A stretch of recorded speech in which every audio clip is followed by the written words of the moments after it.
आपल्या सर्वांना माहिती आहे की ही निवडणूक सोलापूर शहरवासियांच्या दृष्टिकोनातून खूप महत्त्वाची आहे आणि उद्याच्या आपल्या सोलापूर शहराच्या विकासाच्या दृष्टिकोनातून महत्त्वाची आहे। राष्ट्रवादी काँग्रेस पक्षाचे आमचे 54 उमेदवार हे घड्याळ चिन्हावरती आणि 3 पूरग्रस्त आणि बाकीचे सगळे आमचे शिवसेनेचे आणि आमची इथं शहरामध्ये युती आहे असे आमचे 102 जागेवरती सगळे उमेदवार हे निवडणुकीसाठी उभे आहेत। मी शहरवासियांना एवढं सांगतो की निश्चित प्रकारे आपण हे आमचे जे 102 उमेदवार त्यांना आपण सगळ्यांनी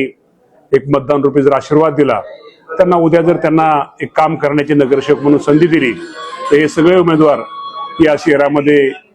एक चांगल्या प्रकारचं काम, या शहराचा एक विकास, या शहराचा चेहरा बदला बदलण्यासाठी हे उमेदवार चांगलं काम करतील। हे दिलेले उमेदवार हे निश्चित प्रकारे एक चांगले आहेत आणि त्यामुळं उद्याच्या या सोलापूर शहराच्या विकासासाठी माझ्या सोलापूर शहरातील नागरिकांनी आमच्या या आघाडीला, आमच्या या युतीला, आमची जी युती आहे राष्ट्रवादी पक्ष आणि शिवसेनेच्या युतीला आपण सर्वांनी त्यांनी मतदान करावं ही आपल्या सर्वांच्या माध्यमातून मी माझ्या सोलापूर शहरवासियांना मी आवाहन करतो।